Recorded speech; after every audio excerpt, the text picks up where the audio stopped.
대한민국 근현대사를 성경적 세계관으로 알리고 전하는 대한역사문화원의 한국 근현대사 바로 알기 특강입니다.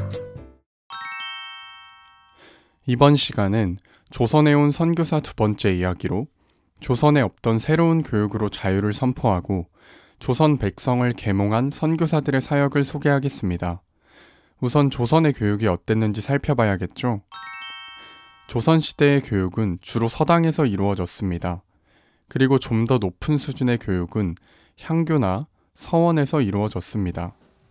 주로 천자문, 사자소학, 소학, 명심보감, 사서오경 등 유학의 기초를 둔 학문이었습니다.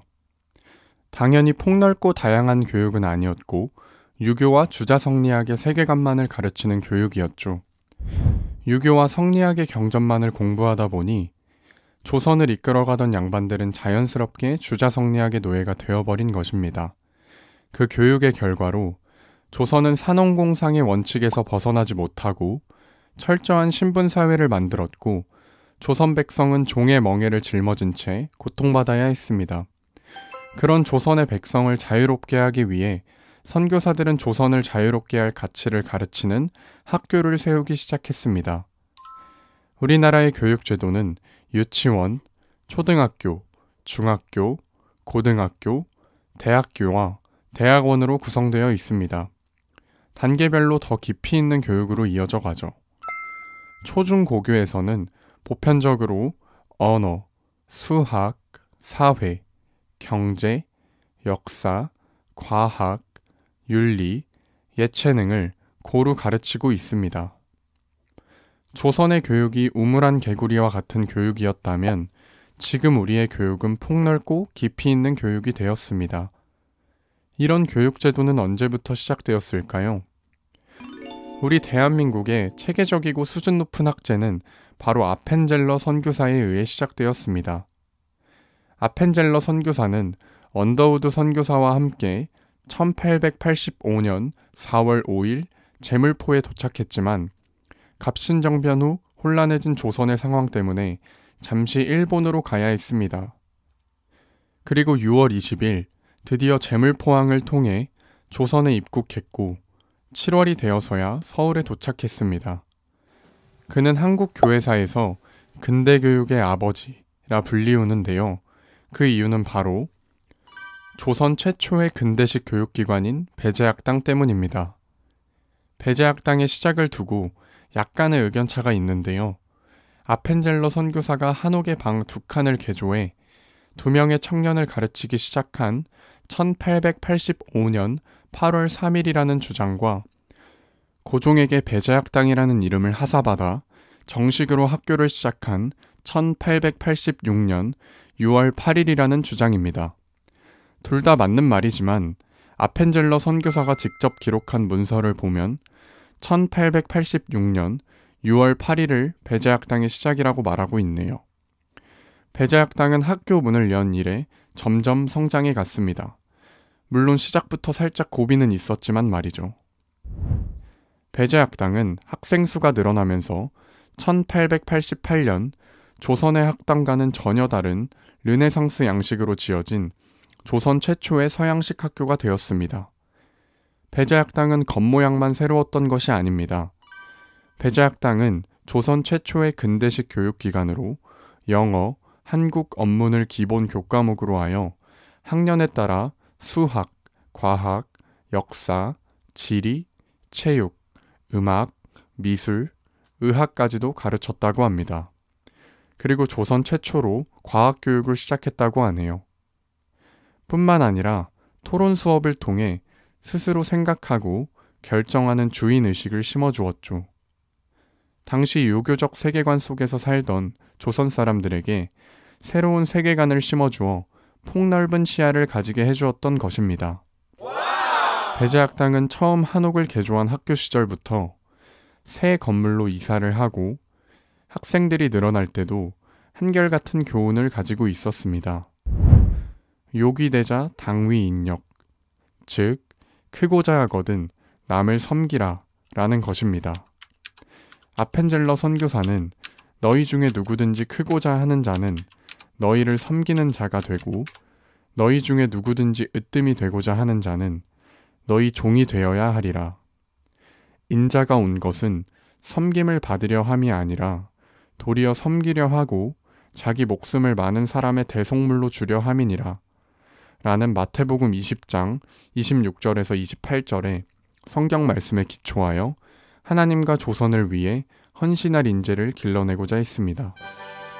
배제학당은 통역관을 양성하거나 학교의 일군을 양성하려는 것이 아닌 자유의 교육을 받은 사람을 배출하는데 그 목적이 있었습니다. 배제학당을 통해 자유를 깨닫고 그 자유를 누리며 더 나아가 자유를 확산하는 인재를 양성하는 것. 즉 배제학당의 존재 목적은 조선의 자유였던 것입니다. 조선의 자유를 위해 세워진 배제학당을 통해 실제로 조선의 자유를 위해 헌신한 수많은 사람이 배출되었습니다. 그중 한 사람이 대한민국의 건국 대통령 이승만 박사입니다. 그는 1895년 4월 5일 배제학당에 입학해서 자유와 민주주의의 놀라운 가치를 깨달으며 대한민국 건국 대통령이 되었죠. 같은 해 배제학당의 교사진으로 합류한 서재필 박사는 자신이 미국에서 보고 느낀 자유와 민주주의를 배제학당 학생들에게 전달했죠. 그 외에도 우리나라 최초의 의학 박사 오긍선 선생님, 한글하면 떠오르는 인물 주시경 선생님, 헤아릴 수 없는 많은 인재가 배제학당을 통해 배출되어 대한민국의 기초를 놓은 건국의 아버지들이 되었습니다. 또 배제학당은 민족을 섬기는 공간이 되었습니다. 1889년 한글 활자를 주조해 성경을 인쇄하고 1896년 독립신문, 1897년 조선 그리스도인의 회보, 1898년 학생기관지 협성회보, 1898년 이승만 박사가 발행한 우리나라 최초 일간신문인 매일신문, 1892년에는 목각으로 철로역정을 인쇄하여 조선 사람들을 섬겼습니다.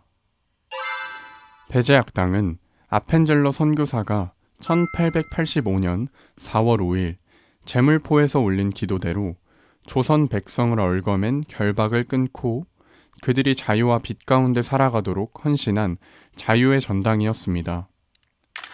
우리나라 교육에 지대한 공헌을 한 여러 선교사 가운데 언더우드 선교사를 빼놓을 수 없습니다. 언더우드 선교사는 1885년 조선에 왔습니다.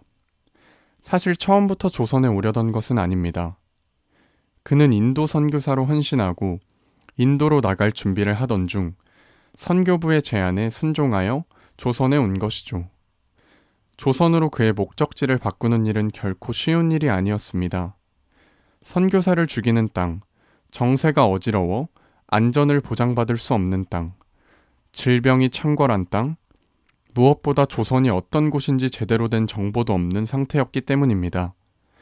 그런 이유로 언더우드 선교사는 평생을 함께하기로 약속한 약혼자와 파혼을 해야 했고 그동안 준비한 모든 것을 다 내려놓고 조선으로 온 것입니다.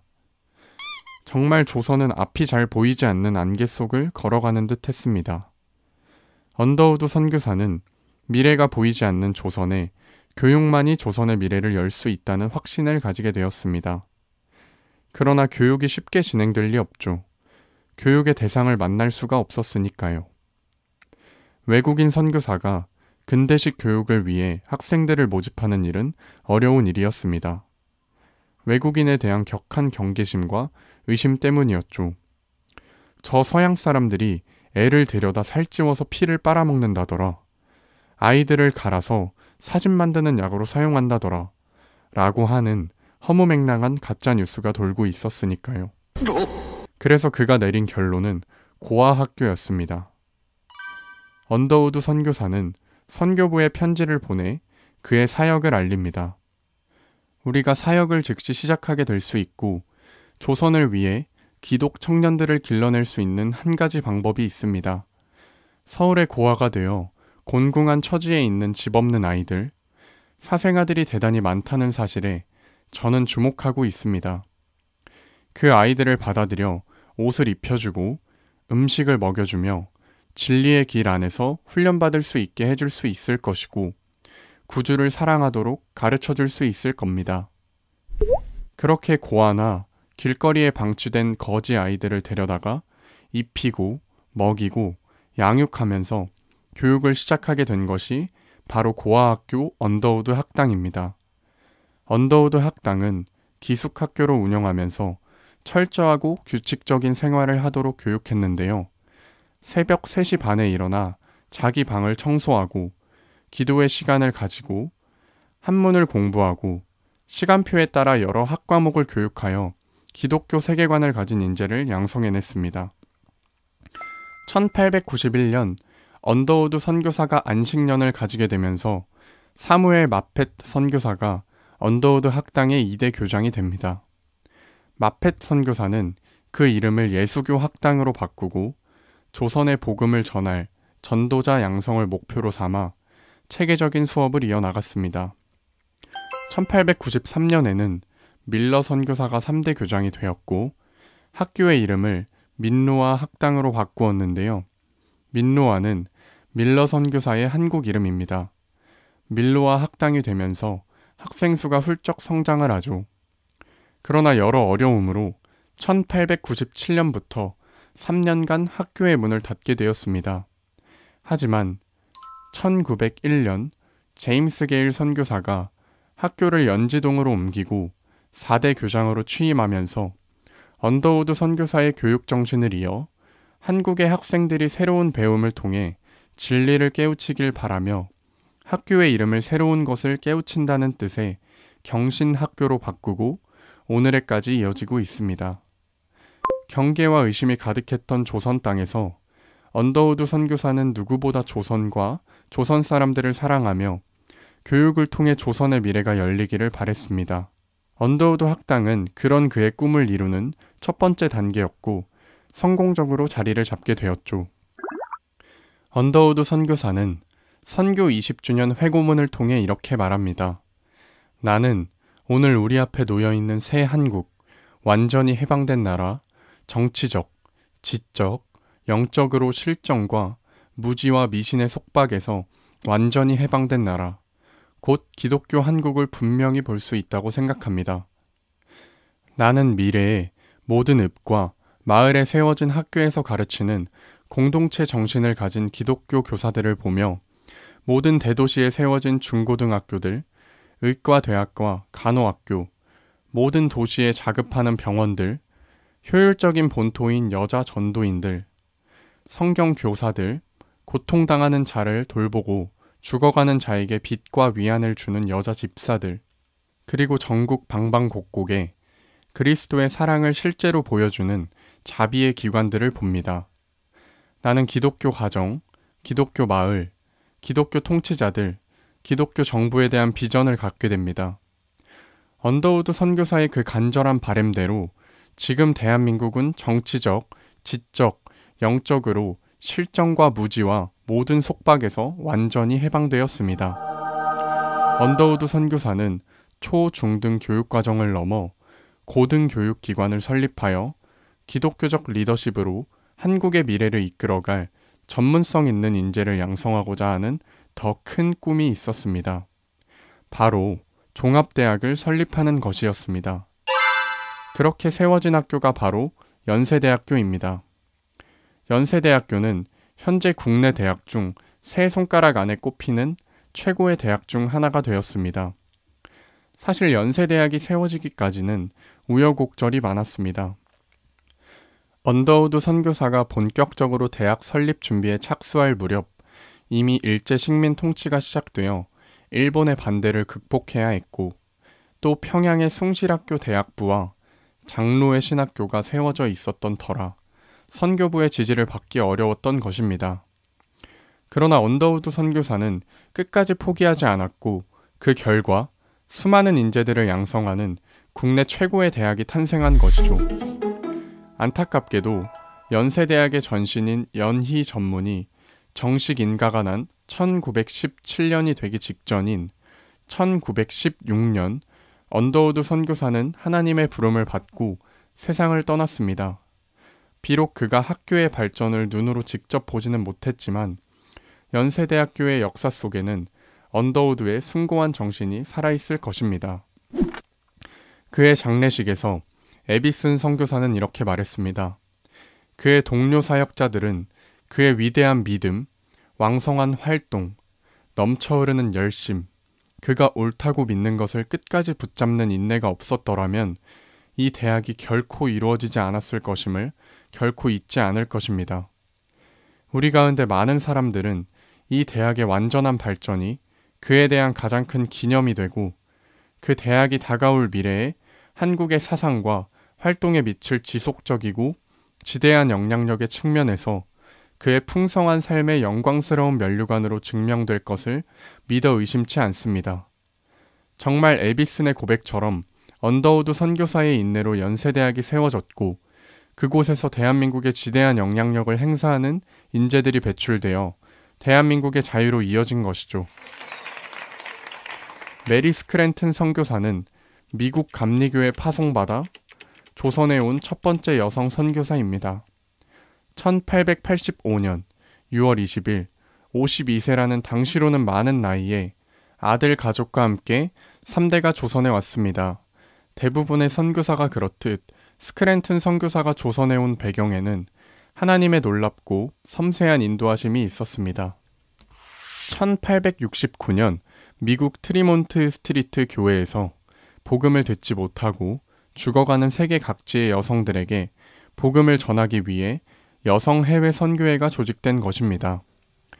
그로부터 14년 후 1883년 9월 미국 오하이오주 레베나에서 여성 해외 선교회에서 주최한 지방회 모임이 있었습니다. 그곳에서 조선을 위한 여성 선교회 불씨가 피어났고 그때 스크랜튼 선교사가 그 자리에서 조선 선교를 결심하게 된 것입니다. 스크랜튼 선교사의 기록을 보면 당시 선교사들이 관심을 가지고 선교에 집중한 것은 인도, 중국, 그리고 일본 등이었습니다. 레베나에서 열린 지방회도 역시 인도나 중국, 일본의 여성들에 관한 기도와 헌금 모금을 위해 분주했습니다. 그런데 그 모임에 참석했던 볼드윈 부인이 그 누구에게도 관심의 대상이 아니었던 조선 여성에 대한 이야기를 꺼내놓았습니다. 그런데 한 나이 많고 사랑스러운 볼드윈 부인이 있었는데 하나님께서 그녀의 마음과 눈을 열어주셔서 그곳에 있던 다른 사람들이 잊고 있던 것을 보고 느끼게 해주셨다. 그 부인은 일어서더니 말하기를 자기에게 약간의 돈이 있는데 그것을 하나님께 바치기로 결심했노라고 말했다. 헌금을 선교회에 맡겨두고 적당한 때에 조선이 문을 열고 복음을 받아들이게 될 때 사용하기를 바란다고 소원을 피력했다. 그 부인은 자신의 헌금이 기초가 되어 더 많은 기금이 빨리 모아지고 조선에 있는 여성과 소녀들이 예수 그리스도 안에 진리를 깨닫기를 간절히 소원한다고 했다. 바로 이때부터 이 어두운 땅, 조선을 위한 기도가 하늘에 드려지기 시작했다. 그날 볼드윈 부인과의 만남이 스크랜튼을 인생을 바꿔버린 것이죠. 하나님께서는 3종 지도의 멍에를 쓰고 살던 조선 여성에게 자유를 주시기 위해 여성 해외 선교회를 일으키셨고 14년 후 볼드윈 부인과 스크랜튼 선교사를 레베나에 부르셔서 볼드윈 부인의 입술의 고백을 들은 스크랜튼 선교사의 마음에 조선 여성을 구해야 한다는 놀라운 구령의 열정을 심어주셨고 그리고 1년 후 스크랜튼은 1884년 10월 25일 조선 여성을 위한 선교사로 임명되고 이듬해 1885년 2월 미국을 떠나 1885년 6월 20일 마침내 조선 여성에게 자유를 전하기 위해 조선 땅에 들어온 것입니다. 스크랜튼 선교사는 16차 해외 여성 선교회 연례 보고서에 조선 선교사로 나가는 결연한 믿음의 각오를 말하고 있습니다. 사람의 생각으로 보면 우리 모두는 안전하지 않다는 것을 안다. 그러나 나는 두려움이 없다. 왜냐하면 하나님의 약속이 사람의 생각보다 더 높다고 믿기 때문이다. 우리는 가능한 빨리 조선에서 사역할 수 있도록 준비하고 모든 계획을 세우고 있다. 아무리 위험해도 주님이 주신 마음, 구원을 위한 사명을 감당하는 것을 포기하지 않겠다는 이야기입니다. 하나님이 명령하신 것이니까요. 하나님의 명령은 바로 조선 여성의 자유였습니다. 그렇게 조선 여성의 자유를 위해 세워진 학교가 이화학당입니다. 학당을 열었지만 학생을 모집하는 데는 큰 어려움이 있었습니다. 당시 서양인들이 아이들을 잡아먹는다거나 아이들을 미국으로 팔아버린다거나 하는 거짓 소문이 파다있기 때문에 자녀들을 서양 선교사가 운영하는 학당에 보낼 수 없었던 것이죠. 그런 와중에 찾아온 이화학당의 네 번째 학생이 나중에 조선 최초의 여의사가 되는 박에스더, 본명은 박점동이었습니다. 외국 선교사들에 대한 소문이 얼마나 엄청났는지 박에스더 선생의 고백을 들으면 웃음이 나기도 합니다. 내가 10살 때 스크랜튼 부인을 만나러 가게 되었다. 매우 추운 날씨여서 부인이 나를 난로 가까이 오라고 했는데 나는 부인이 나를 난로에 잡아넣어 태워버릴 것만 같아 두려웠다. 이렇게 학생을 모집하기 힘든 상황이 해결되는 사건이 일어났습니다. 1887년 2월 고종이 이화학당이라는 이름을 하사한 것이죠. 백꽃같이 순결하고 아름답고 향기로운 열매를 맺으라. 그 후로 조선의 많은 여성들이 이화학당으로 몰려왔다고 합니다. 이화학당은 조선 사람들을 선교사들의 틀에 맞추려고 만든 학교가 아니었습니다. 오직 더 나은 한국 사람이 되기를, 더 나아가 한국의 모든 것에 긍지를 가지게 되는 때가 오기를 바랬고 완전한 한국을 만드는데 소망이 있다고 밝히고 있습니다. 이화학당은 조선 여성에게 자유를 찾아주는 교육의 사명을 포기하지 않았고 점점 더 발전을 이루며 완전한 한국을 만드는 수많은 여성들을 배출하게 된 것입니다. 그중 한 사람이 바로 3.1운동의 주역이었던 유관순 열사입니다.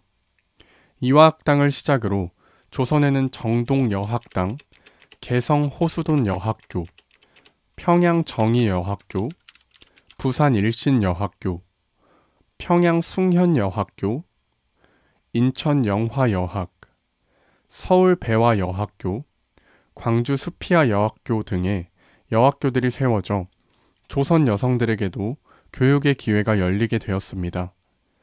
스크랜튼 선교사는 이화학당을 통해 조선 여성들에게 자유의 문을 열어주기를 간절히 바랬습니다. 나는 믿고 있다. 이곳에서 이 땅 조선의 여인들이 인간의 권리를 찾는 문이 열리기 시작할 것이다. 믿음은 바라는 것들의 실상이요, 보지 못하는 것들의 증거라고 말씀하셨다. 우리가 바라는 것, 말씀을 믿고 바라는 그것이 실상이 되어 든든한 건물이 세워지고 그 건물 속에서 어느 나라 여성보다도 당당한 딸들이 늠름하게 걸어 나올 날이 있을 것이다. 이 일은 주님께서 시작하신 일이다.